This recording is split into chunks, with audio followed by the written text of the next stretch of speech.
My name is Christian Basel. Years ago, I had an idea. I got myself a Tardis. Took it to new places, met a lot of new people, took some great pictures, and talked Doctor Who. From Krypton Radio and the creators of the Hangin web show, this is the legend of the traveling TARDIS. Join me on my latest adventures and become part of the legend.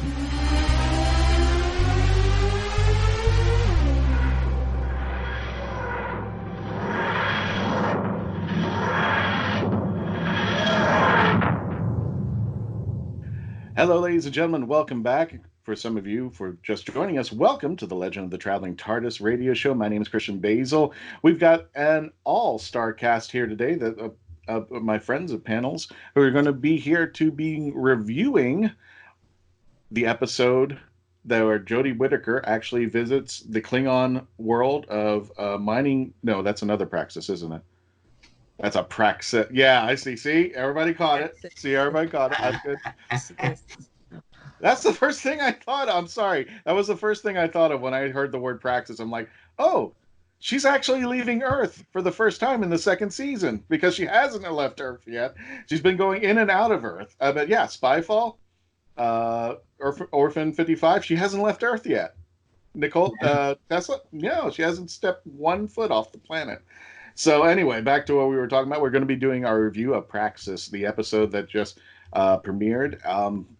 Very interesting episode there. And we are joined by the Hangin web show team. It's been a while. How you guys doing up there? Awesome, man. We're doing great, yeah. Now, if you're watching this on the YouTube channel, you are getting a special treat on a little preview. In fact, if you're in Central Florida, over by the Space Coast, or anywhere in the Florida area, and you're seeing this on the premiere, you should be with us right now at Space Coast Comic-Con, because then you'll be seeing Cosplay Michael's cosplay.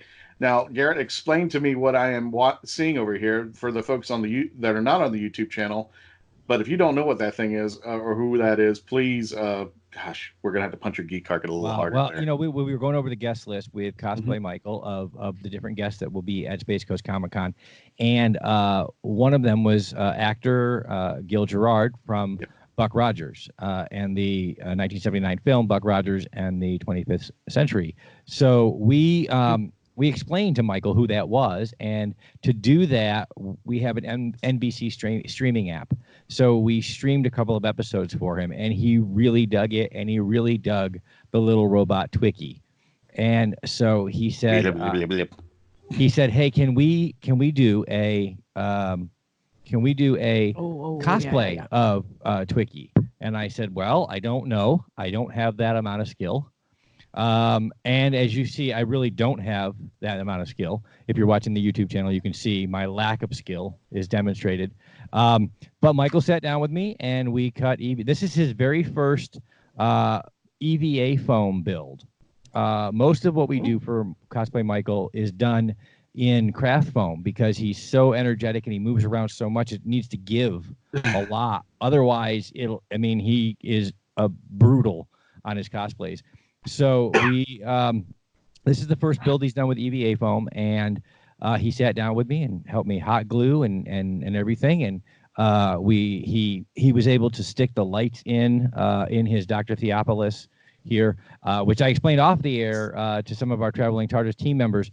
One of our rules with the Cosplay Michael is we want people to know who he is, so he usually doesn't cover his face, but since Twiki does cover Cosplay Michael's face, Dr. Theopolis has been replaced with the Cosplay Michael logo inside the lights. Wow. Yeah. So the Cosplay Michael logo is what's behind the flashing lights on Dr. Theo. And so, and he speaks. So. Looking good, Buck. So we, there's a speaker, a Bluetooth speaker that we wired into Twiki's mouth area. And so, Cosplay Michael is expected to have a handler, probably his big brother Steven, and when he wants to talk, Steven will make him say certain things on his Bluetooth speaker. So it was a lot of fun to sit with Michael and work with craft foam and a bunch of other things. They look at you kind of funny, by the way, at Home Depot when you buy craft foam matting and then you buy plumbing equipment and then you start buying other things, and they're kind of looking at you like, what in the world could you possibly be doing? And we ran into, we had to ask where something was, and we asked somebody at Home Depot what aisle we could find that in.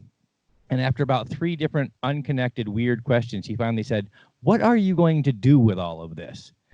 And Sage explained that it was for a cosplay, and he went, "Oh," and he just kind of shook his head. So anyway, that's what we are doing here on set with Twiggy, which is Cosplay Michael's costume, and it was a lot of fun to build with Michael, so it was great. I would have loved to have heard that. Oh, it's like the random. It's the excuse. As soon as you buy, you go into your Office Depot, your Home Depot, your Walmart, or something like that.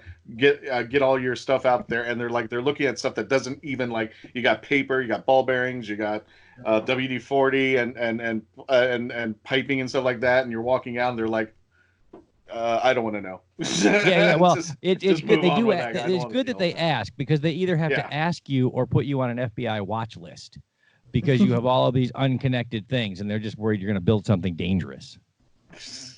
Good thing is Harbor Freight, I think they're already by now used to how many blocks I'll buy of EVA foam, and they're just like, "Oh, so what you building now?" I'm like, yeah. We went to Walmart, and we were picking up the lighting for the LED lights, and a guy came up and said, "This is the best kind of lighting and everything." And he goes, "Well, what are you going to do with it?" And I went, "Okay, here we go again." And we told him what we were doing with it. He pulled out his phone, and he goes, "This is me." And he had this beautiful Master Chief from Halo that he had built. So it was awesome. I was like, that is so cool. And so we were able to tell somebody that Space Coast Comic-Con was coming, who had just assumed that it had passed, because it's usually in September. So he got to find out that Space Coast Comic-Con is coming. So it was a good time, and thank you for asking. And Michael's excited about it. So we're totally excited, and we're hoping that everybody, again, if you're listening to this on the premiere date, we're hoping you're spending your time not only listening to us, but you're there at Space Coast Comic-Con and seeing Twiggy on the YouTube channel out over here. So you're getting a special treat if you're watching this on YouTube right now. I thought it would be fun. I forgot. I don't know if you were the one who told me about this, Garrett, but there was somebody who would walk around in cosplay. Nobody knew who this cosplay was, and he literally printed out flyers. So if anybody asked him who he was, because it was a monolithic explanation, he would literally hand you the flyer so you could read what his cosplay was about. So he wouldn't have to repeat over and over and over again what the cosplay was. So it's like, maybe you should do that. Maybe invest in flyers and like, what are you buying? What are you doing? And then you just hand him a flyer and just like, okay, trust me. Oh, I don't know. He's been asking us. We took a bunch of pictures when we were building it, and we sent them over to him. And so he's been asking us, like, every day for 3 or 4 work in progress pictures or whatever to put on his Facebook page. So he has been blasting out Space Coast Comic-Con, and the nicest thing that happened is the other day after he posted the first finished product on his Facebook page. Gil Gerard actually responded, "Can't wait to meet you." So he's very excited now, up to meet Buck Rogers. Wow. No. Actually, I'm gonna give myself a little credit. Gil Gerard is my fault, and I'll explain later. Mackenzie Flohr is also on the horn with us on the YouTube channel, as well as iHeartRadio, Apple Podcasts, and all those other places you listen to us. Krypton Radio. How you doing, Mackenzie? The author of The Right of Wands. Hey, doing great. How about you guys? I'm doing well. And if you're wanting to listen to another great podcast, look no further than Husbands Talking More or Less. We have Kevo Risse with us on the horn. How you doing there, Kevo? Good. How you doing? Not bad there, sir. And always my right-hand lady, my left-hand lady, whichever she is, the co-host and the most wonderful person I know, who helps me out with the Traveling Tardis every single time, the lovely and artist, Miss Melanie Dean. How you doing, Melanie? Hello. Hey, everybody. It's good seeing some faces I haven't seen on the show in a while. So it's like, yay! Mackenzie's back, and I see the Hangin with team. And I just talked to Kevo. I want to go on the record. Although I just kind of started listening to some X-Men podcasts of his, so I was kind of filling in on that. So anyway, I want to stand up for Melanie real quick, just only because she is definitely the go-to gal for the show. Yeah. But we don't want to ever refer to her as either the right or left hand of Christian, because we know where his hands have been. I bet And that, so, you know what? Not That's enough sanitizer. really, you went there? Seriously? She's all the hands. She's the real hand. Anyway, speaking of people who've come back, we've got the Hanging With show with Sage Ia with the Who Knew News. Please, Sage, get us out of here right now. So I have my quirky Who Knew News. Are you ready? So Hero Collector launches a Doctor Who baking set. Has anybody heard about this? So yes, it's going to be a lot of fun. They're part of their new handicraft range, and each package is decorated, with little instructions, and they have little Gallifreyan goodies for all the Doctor Who fans. But it's scheduled to launch this coming spring.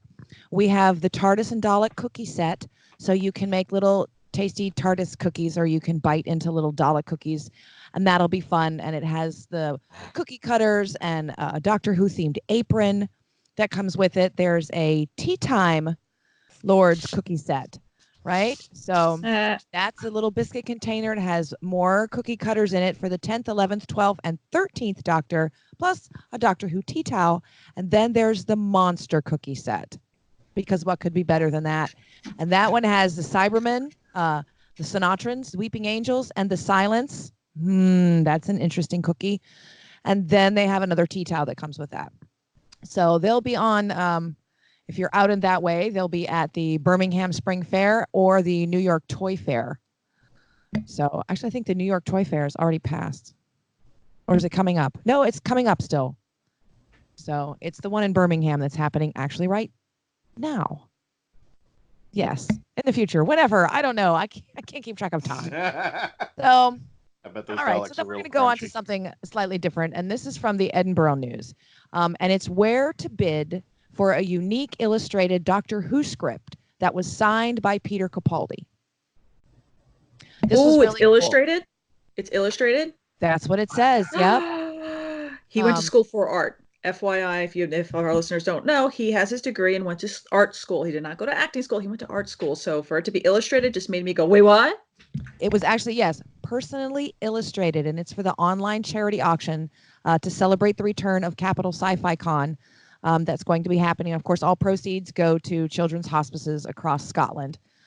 The auction is now live. If you're listening and you want the website, it's jumblebee.co.uk/ or is that /? I can never remember. /. Okay. Capital Sci-Fi Con 2020.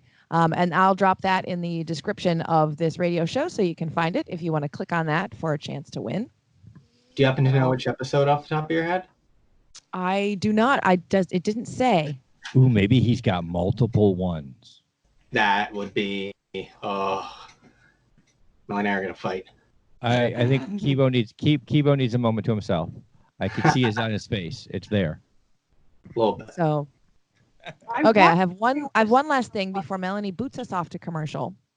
Okay, and it's from The Guardian, but Doctor Who's Jodie Whittaker said that she 100% believes in aliens. She better. Yeah. So she actually to quote her, explained it very well. She said, "Beyond our linear time in history and galaxy, there has to be life in a way that maybe we don't even pinpoint as life." Which is funny because we actually had we had Melissa. I want to make sure I can get it right. We had Melissa on there who runs UFOCon, which we're talking about going to very shortly. And we were talking about, is there life? The Time Lords exist. That was the question that we came up with. But do extraterrestrial life exist? So what do you guys, just with a shake, with a head nod, do you believe in aliens, or do you think it's just bogus? Yeah. Kevo says yes. Why not? Mackenzie, with an uncertain nod, says yes. Melanie, Yes. What'd you think? Everybody says yes. I think you should go to commercial. Yes, I believe that we should go to commercial. I believe, yes. The truth is out there. Go to the commercial. When we return, we will be talking about Praxeus and our review of Praxeus in just a moment. We return to the Legend of Traveling Tardis. Please continue to stay logged on, stay tuned in, and become part of the legend. It's Germany, 1938. Charlotte is a 15-year-old girl living in the Jewish quarter. George lives in the city proper and enamored by Charlotte's charm and grace when she wanders into his cobbler shop. George decides right then and there that he is going to marry her. Follow along as this unlikely couple struggles to stay one step ahead of the Gestapo and their dramatic escape from Nazi Germany. Good Things Always Happen in Springtime, from author Joanne Fisher, on Amazon.com today. Alien invaders enslave Earth. Unleashing hunters into the ruin wastes. One young survivor struggles to elude their monsters, clinging to hope. When he's stolen off the planet by a sarcastic starship AI, they pit their uneasy alliance against a treacherous galaxy. Explore a whole new verse of barbarism and betrayal. Wonder and adventure. In the Scion series. By Michael J. Allen. Beginning with Book 1, Scion Conquered Earth. Available in print, ebook, and audio on Amazon.com.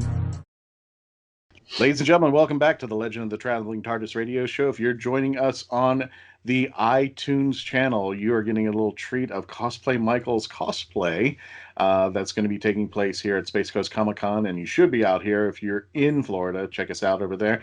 Also, don't forget, it's already out at this point, but Sophie Aldred's book, At Childhood's End, has come out on February 6th. Please check it out. We'll have the links provided over here. And don't miss our episode about, we interviewed herself, the lady herself, Sophie Aldred, about her new book. And we'll be reviewing it after this, after we get to past the series 12. So please check all this out on the YouTube channel. I believe we've already also released the episode with Sophie Aldred, because you get to see Sophie in person. Well, actually, Sophie on the YouTube channel as we discuss with her new book. Also, Garrett, you had something you wanted to mention as well. No, only that they can go ahead and check out the added episode of The Legend of the Traveling Tardis. By the time this drops on YouTube and or over the weekend on Spreaker, head on over to HWWS WebTV and catch the special Sophie Aldredge episode of The Legend of the Traveling Tardis. That's right, and please make sure that when you get to the HWWS channel, also make sure you hit subscribe and that notification bell, or else you're not going to get on notifications. You're not going to get all the feeds out there. And there's a lot of content. You got to geek them out there somewhere. HWWS on YouTube is really, you got a lot of stuff out there. All right, I'm going to put the number of what I rated this. We're going to be going over a review. So Mackenzie and Kevo and the HWWS team, close your eyes for just a second, because I got to reveal to Melanie what I rated this episode. No peeking. Oh, I got to do the... Oh, wait. There you go. I got to get on the screen. Yeah, it kind of helps if you decided that you're going to use your fingers. Okay, Yeah, I got it. Because I'm like, I think well, that... We'll do that. We'll do that. Okay, now There you we guys go. can look. There Got you it. go. Melanie knows, and everybody on the YouTube channel knows what I rated this episode there. So without further ado, let's start with Kevo. What did you rate between 1 and 10? 10 being great, 1 being awful. How many Tardises does Praxeus get? On a 1 to 10, probably like a 7, maybe an unenthusiastic 8. Okay, gotcha there. So Kevo gives it... Kevo, I'm going to hold you to 7 for right now. Let's do that. We'll explain the 8 later. Mackenzie, what did you rate it? I also did a 7. All right, Mackenzie goes for a 7 there. Melanie, what did you rate this episode? It's sad that I'm like right there with Kevo, where I want to give it a 7, but I would give it an 8 if it had aired in the first season and replaced a different episode. And I'll explain that a little differently. So we'll hold it at a 7. Oh, you guys are not making it easy for me since you're voting the same way. Actually, hanging with you, you guys saw the episode, right? Do you want to join in on this? As Sage. No? Okay, all right. No worries there. So, okay, so everybody rated a 7, so let's go in order of who I picked first. So, Kevo, you rated it a 7. Everybody seems solid on this. So, Kevo, start us off. Why did you give it a 7? The good, the bad, and the jejune? It was just, mostly good. Like I don't think that it was particularly special. I think the only thing that made it particularly special for me was the increased queer visibility of the story and having 2 of the major characters be gay men who, yay, survived. But apart from that being exciting for me, it was kind of just run-of-the-mill Doctor Who in a positive way, in a better way than, say, for example, Orphan 55, which was mostly good, but like jumbled and confusing and weird. But it was good. It was fine. It was a good episode. But I would even agree that it might have been better if it was in the last series. I maybe expect more by this point. Okay. Mackenzie, you also rated a 7. What gives? For me, the thing that really stood out for me was the whole story, how relevant it is for today's world where we got this coronavirus that's going around, even though it has nothing to do with pollution, or at least we don't think it has anything to do with pollution at this point. That's going around. For me, and from a personal perspective, it made me also think of the Flint water crisis, which started in 2014 and is still ongoing, unfortunately. And I live right by the Flint water area, so that is like pretty much a smack in the face there. But the other thing that I would say was a bad, and necessarily wasn't bad for storytelling, because I wrote The Right of Wands the same way, is it's a style that's used in soap operas where you will change multiple perspectives, just give it the scene and then smack, go to the next one, smack, go to the next one. The problem is that the way it was cut, it looked like there was a lot that was taken out. So it was almost like this could have been a two-parter or something more to have been expanded upon. There were some parts that was really obvious, like, wait a minute, what happened there? There was supposed to be something there. Right. Melanie, you also said 7. What's up? To echo Kevo, it's a really good episode. It wasn't bad. It was a really good Doctor Who episode. The editing, to kind of talking about Mackenzie's point, in Tesla, I know the quick edit going onto the train, that was just jarring and didn't make any sense because the style of editing wasn't like that any other part in the episode. In this one, I could see where that is jarring. But at least I think for me it was consistent throughout it, so the pacing kind of stayed the same. So I wouldn't downgrade that. I was happy again to seeing the two main characters being gay, and I love the fact that Graham just went right into it, like, oh, okay, so they have. I love the heart to heart that Graham had with Lord, I just forgot his name, not Adam, the other gentleman, Alex. Is it Alex? Yeah. Jake. No. Jake. Adam and Jake. Adam and Jake. Thank you, Jake, the cop. We don't talk about Alex. Heart was really nice on that. I liked that. I liked the fact that the two of them were quibbling here and there. I loved how he got onto the plane and onto the spaceship. Jake's like, oh, this isn't hard. And just those little things where it felt like they had a real relationship. And I thought that kind of representation in media and in TV is good, because it shows that, like, it's just a normal style writing, people. It's not difficult. Just show, real people out there.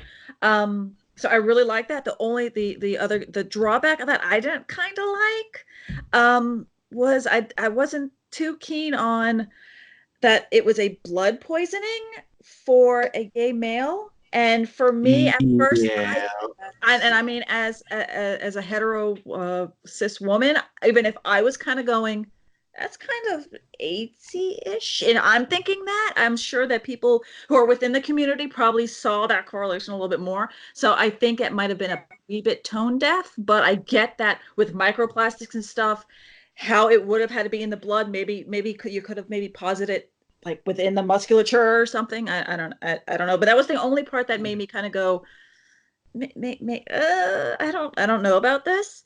But the reason why I would have put it up as an 8 was if this replaced that spiders episode where they were talking about people, about the environment, and all that other kind of fun stuff where, we're throwing stuff away and and if they stuck this episode in its spot, I would have given this an 8.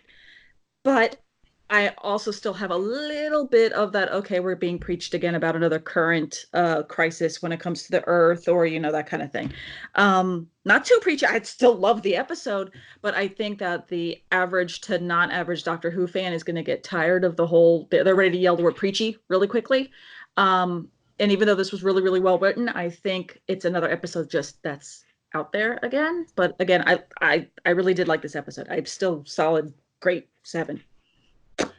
Kevo, one of the confusing things is starting at the very beginning, and I think that was just meant for the writing to be exciting because it felt, even though, first of all, I kind of like the idea that they were trying to give the three companions for once something to do, which is kind of like either Yaz is not doing something, or Graham's not doing something, or Ryan's not doing something, and it just felt like, you know, the series, they would focus on, like, the first series was focused between Graham and Ryan, but then Yaz would be like sitting out, and this was something back in the Fifth Doctor series that I felt was a little bit odd, because the running joke was they had Turlo, but when his story ended, they basically locked him up. Either he was trapped behind a rock, or he was in jail or something, or he got stuck in the TARDIS or something of that nature. But I got to see all three of them active, but I don't know if it worked for me to the point where it just seemed it was a little bit too confusing. You know, I can definitely see where there's confusion. While I was doing my notes today, I was thinking about it and how, even though I personally consider Amy and Rory one companion, if you had to point to the companion in that series, you point to Amy. Right. And this is really the first time in New Who that we've had a genuine ensemble since day one. I don't think I would point to any of these characters as the one companion, and I don't know how I feel about it really either, because, as you say, it's more confusing when you give everyone something to do, but then if everyone doesn't have something to do, why do you have all of them traveling with you? Right. I didn't exactly find it an issue this week, but I do think it's an ongoing problem that they need to find some way to address. I think to this day, and I think it would have been easier for audience to accept, to bring in, except for, sorry is a bad term, but I mean, I think they should have started Jodie with a companion, just one, just so that people had somebody to bounce off and get a focus with bringing in other, like, extensive plot lines, other backgrounds from other characters. It kind of throws off the focus, which I think should have been Jodie, which it was, but then adding other characters kind of taken it off balance, like the relationship with Graham and Ryan. I was really focused on that, but I think that season should have been, series just should have been Jodie, and the companion should have been the eyes of the audience and seeing how they bounce off of each other. And then this season could have brought in Ryan and Graham, or Ryan could have been the companion, or Yaz could have been the companion, but I think it kind of threw that off over there. Underwater plastics. Never even thought about that. But I kind of liked it as, what I appreciated on Mackenzie is this episode wasn't an anvil with an anvil and another anvil of climate change. It actually took the story, which I think is the best of sci-fi for me.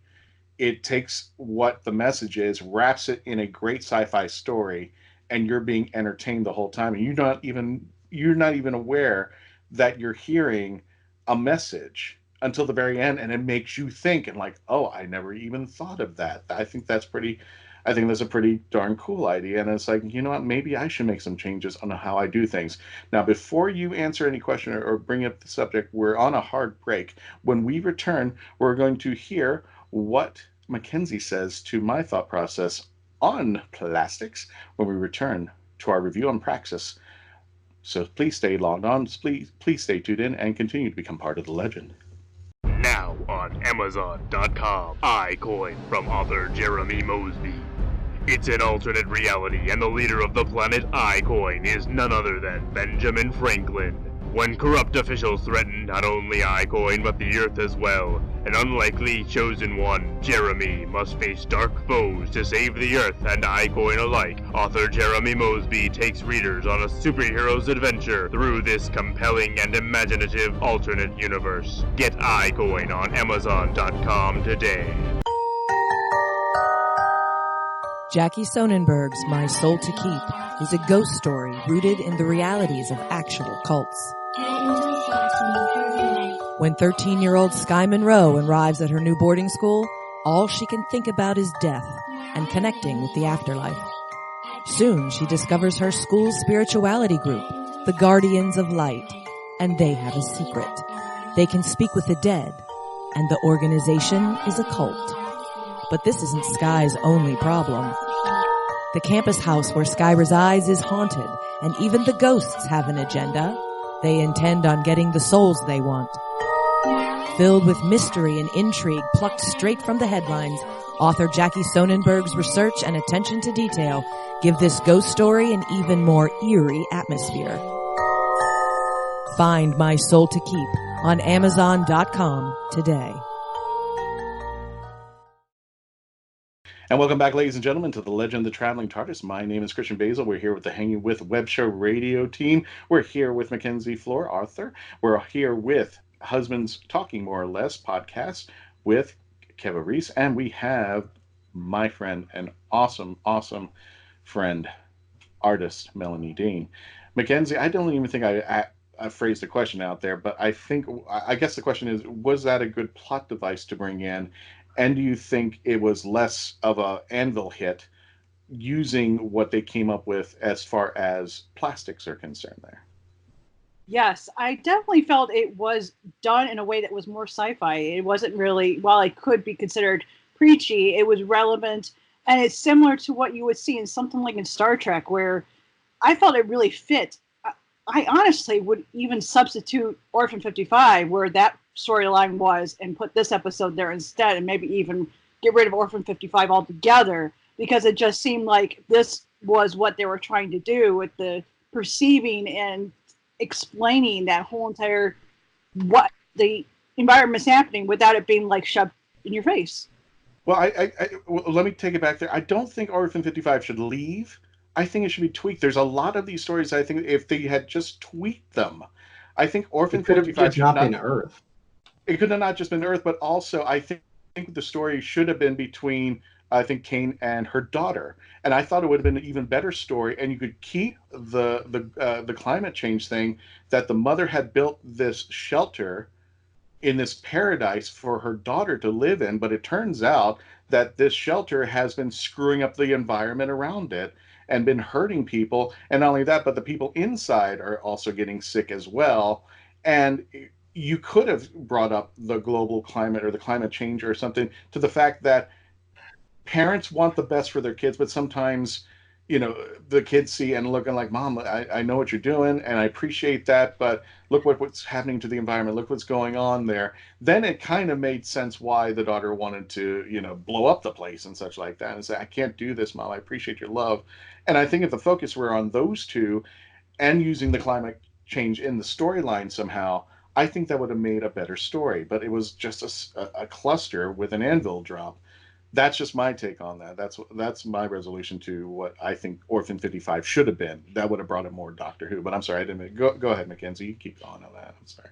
No, you pretty much answered it right there in the way that you're saying they're being re-established. It definitely could have worked that way too. I agree that if they had made it more about the mother and daughter and the environment itself, and then leading it to just instead of the way that the storytelling Orphan 55 was, I still feel that the Orphan 55 would do better as a Target novel, because it was one of those episodes that it really needed a lot more fleshed out than it did, or that it got. And it just, that episode, for me anyway, was just rushed and a mess.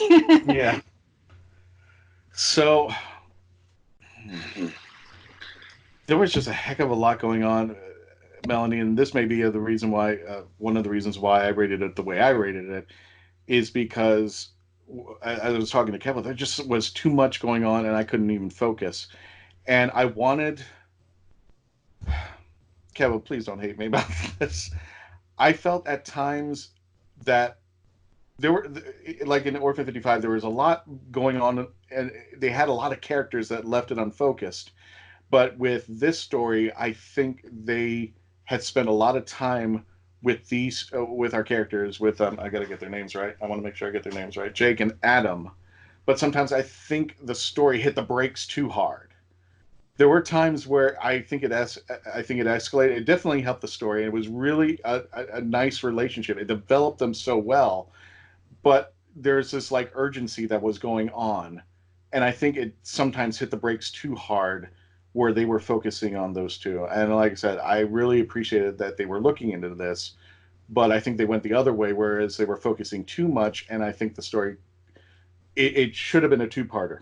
where I'm going with Mackenzie on this one, where it should have evolved, because the other characters kind of got skunked. What was it? The alien girl who did the experiments for her planet. I wanted a little bit more story on her. It's like, why did she do this? And it was already, in the big reveal inside that building. And then it's like, wait a minute, I want to know more about her. Why is she doing? I know why she's doing this, but I need to understand more. Where did this originate from? And I think because we spent more time with these two, we kind of lost on other characters that should have been in this. It's just my opinion on this. If anybody wants to pick at it, by all means, go for it. I could be wrong. Well, I think so the reason that I did give it a 7 and I didn't go any higher, whatever happened to that poor Madagascar kid? Yeah, exactly. Yes. How he's been on the beach, like, I'll just be standing out here the entire time. Like, oh yeah, keep watch. I'm like, I'd be a little closer to that door, like on the inside of it, where the window is, and just look out. But okay, and then how it was just I guess he got pecked alive or eaten alive. I missed out the part of when they even went, what happened to him? Maybe I think it was just when the birds started coming in and they started running the TARDIS. I kind of did dig the fact that it's the birds. I had a little Hitchcock kind of deal, because then the point of view was up like a little North by Northwest kind of feel. I was like, oh, I like this. Ready for Tippi Hedren to walk in anytime soon, right, and go, yes. For a plane. But there was parts where for me, I thought the characters were all really well balanced in this one, unlike I'm going to bring up already Orphan 55. But I liked how the Doctor had sent everybody else on errands at first, and that they picked up their own little strays and then brought their strays back. I dug that. I thought it was kind of cool. I did like Gabriella from the Two Girls Roaming. Yeah, I liked how when Yaz is like, I'm going to go back because I need to go see this thing. And I like the fact that, quick footnote, that the Doctor Who, in between episodes, they're showing that they've been doing more adventures. So they're now using like a little timey-wimey thing themselves, that they've been doing other stuff. So they're building that relationships and stuff like that. We don't have, I think that was the misstep in the first season, is that we need to see them building the relationships on camera. I'd rather have it like it is now, where when we get out of an episode, it's what's going on between episodes, that they ran off and did this. And, Doc, I'm tired of this. We need to go on vacation. I like that they're building that more and more.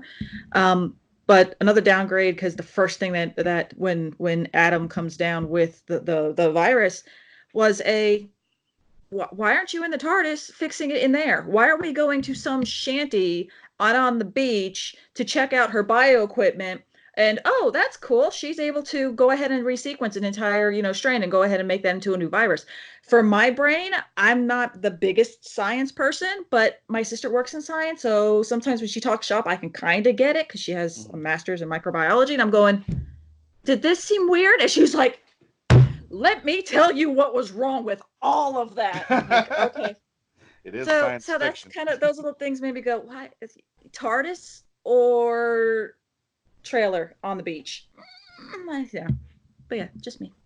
I think unfortunately it's that sometimes writers just don't care for the sake of plot contrivance. Why didn't they go to the TARDIS? Because they needed to go to the shack for the story. That's not really a good reason. You kind of need to be a little bit better at your job. There's certain things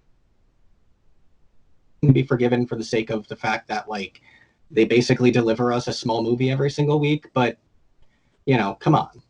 It doesn't take that much effort to work around these things sometimes. Exactly, especially if it's a device that says, well, we have to go here. I'm like, well, you're kind of contradicting. Well, we have a better facility inside the TARDIS. We're going to put the TARDIS inside or something. It's kind of just the writing in general. Just this series. Put the TARDIS. Sorry. I think if Ryan didn't have the dead bird on him and they had just said something like, oh, I have dead bird specimens in the trailer, and they ran into that, I think that would have kind of gave me a better reason of why they went into it.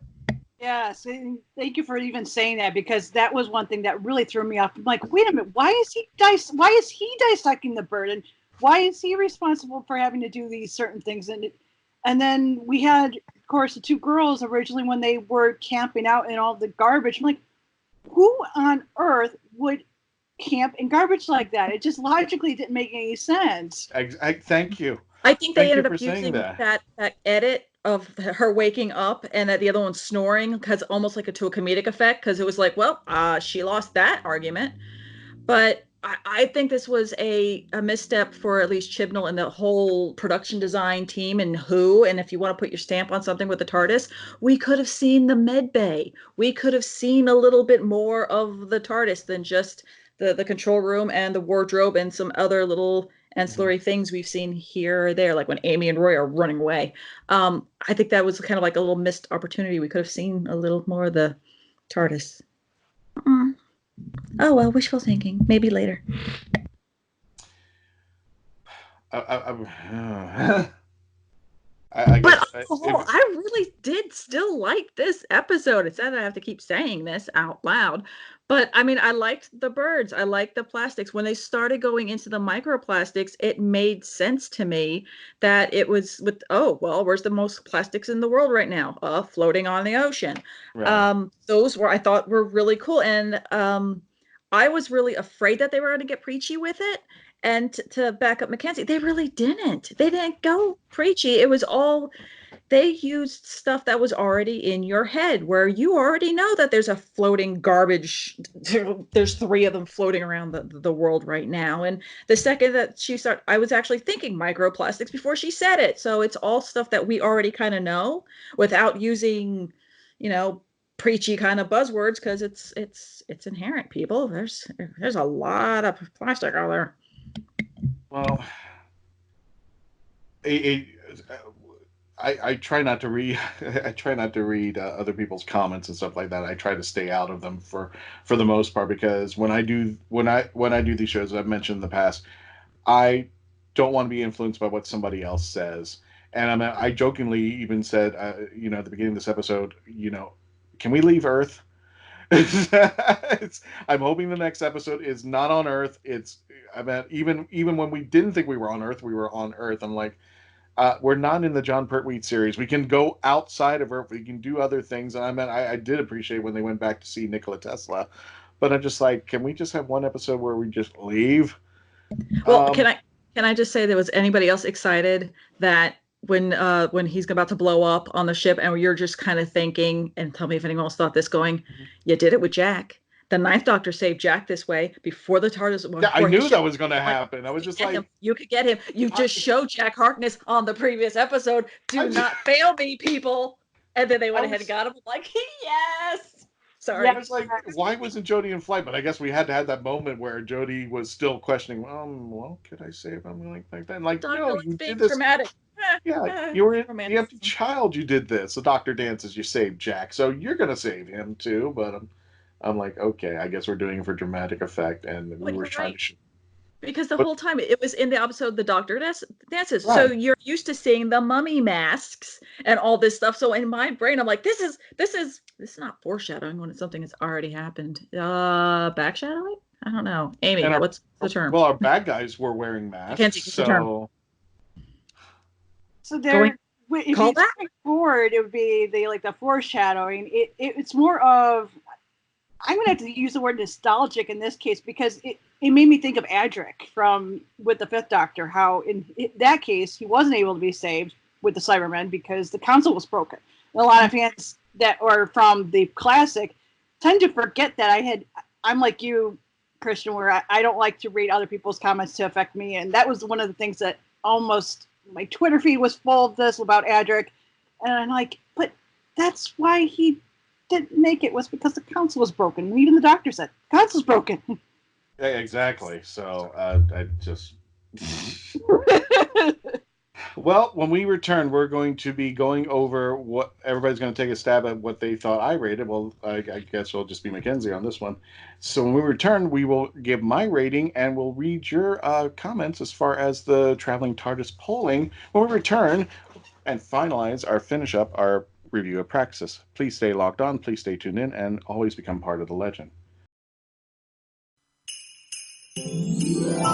Deborah Parmley's Jenna's Christmas Wish.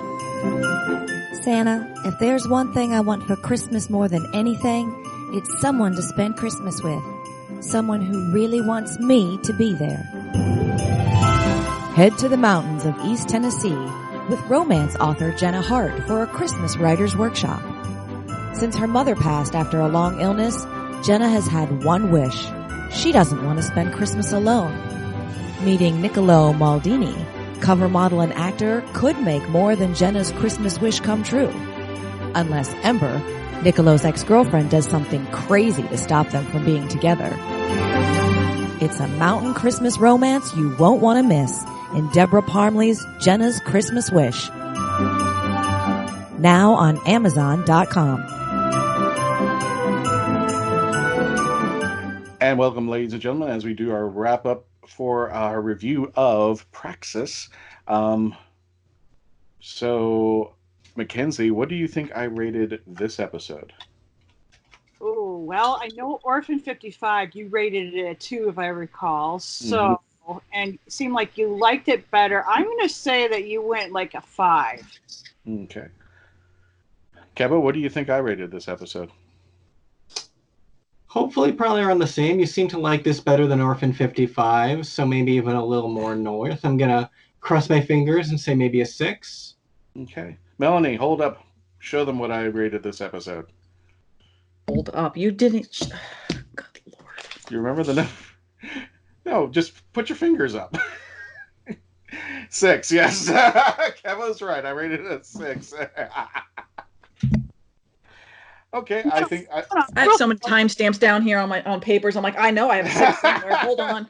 Yes, I rated it a 6. And while Melanie's getting her stuff together there, let me just explain there. I think everybody parroted pretty much everything that I had going for this episode and not going for this episode. And to tell you the truth, if anybody felt it wasn't a bad episode, but it wasn't a good episode. It was kind of like an in-betweener. It was kind of like, well, if this is not definitely the last episode that we had beforehand with Captain Jack and Joe Martin in there. This is kind of like okay. This is almost like, okay, we didn't do too well on Orphan 55, so let's go for another thing about this, and then make it a better story. That's how I felt about this one, and I believe it was written by Pete McTeague with Chris Chibnall, who also wrote Kerblam. Yep. And I just I don't know. It was okay. It wasn't an episode that, if anybody said, okay, what was the best episode of Series 12, I would not put this episode out there. But I would tell people, hey, check it out. It was a half decent episode, but it just, I don't know why it just didn't fulfill that. I think this is one of those episodes where in the rear view, it's going to get better and better. I just have that feeling, because I didn't really not like it, but I have a feeling that, like how I was between a 7 and an 8, I think if I watch this again in a year or two, or like when I feel like binging and, if I'm having a day off or whatever, I have a feeling I'll be moving back up to an 8. There you go. Well, you said that. Oh, sorry for interrupting you there, Christian.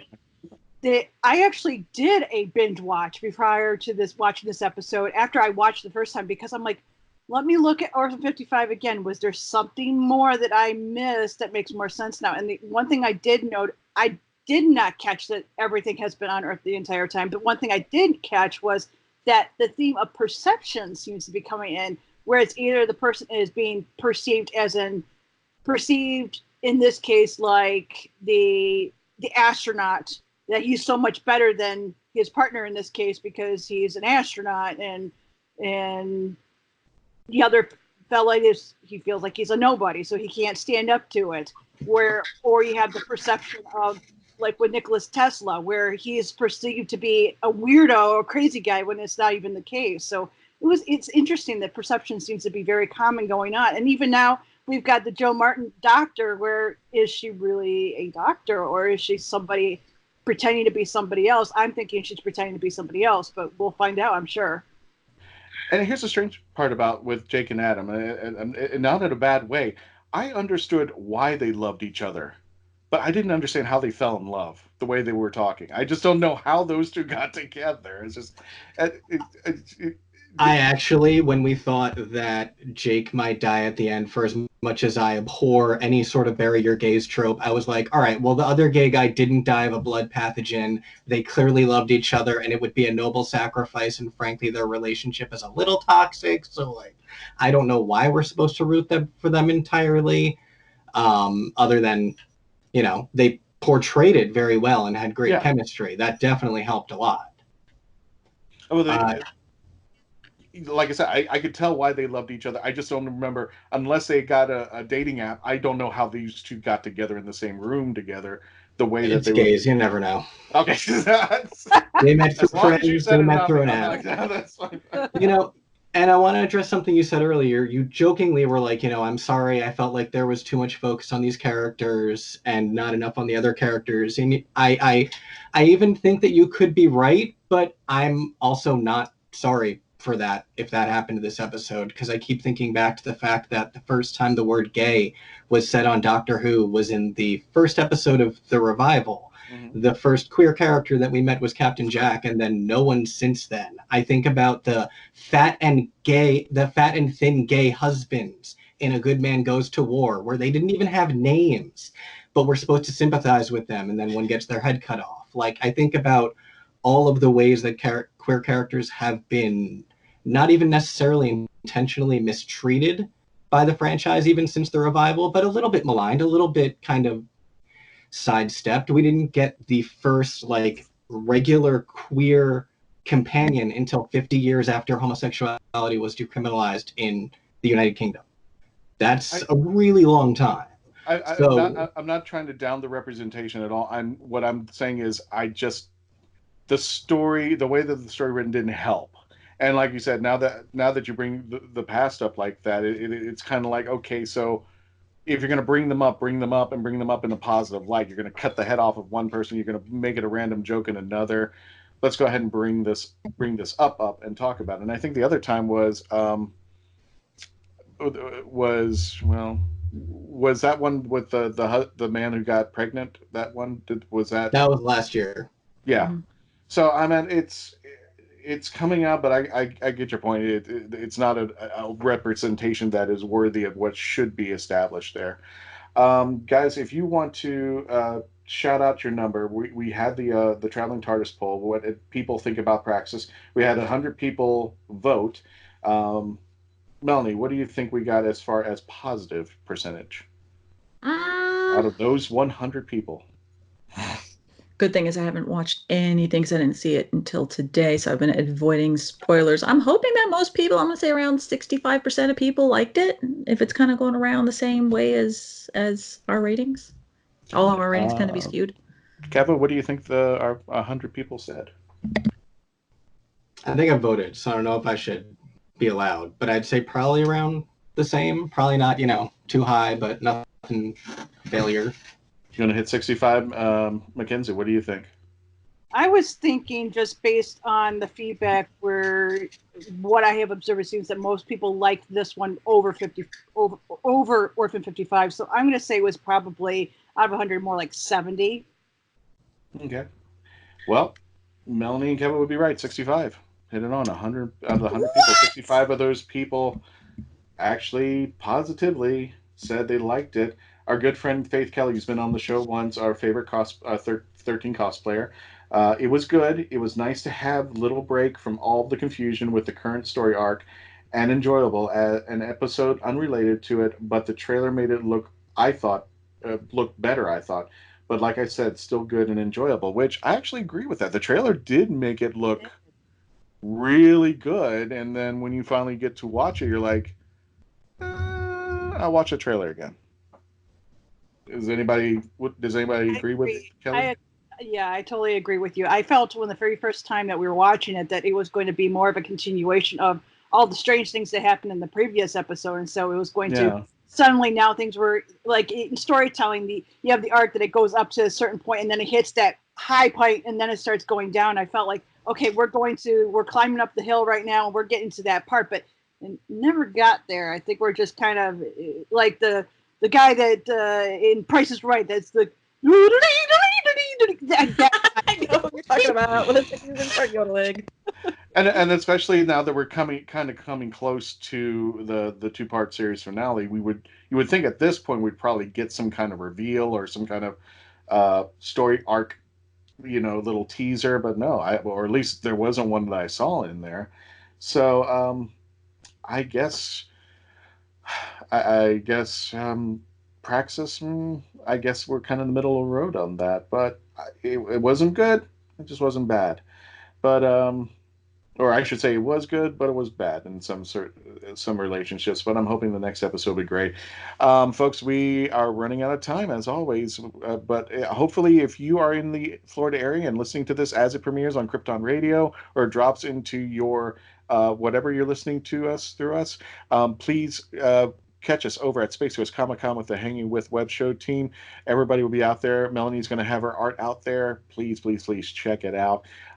This is a wrap up for the show there, folks. From all of us here at the Legend of the Traveling Tardis, Melanie, Kevo, Mackenzie, and the Hanging With team, thank you for always logging on. Thank you for staying tuned in. And see... Oh, I almost said your line there. And please continue to become part of the legend, folks. Thank you for joining us, and we'll see you next week.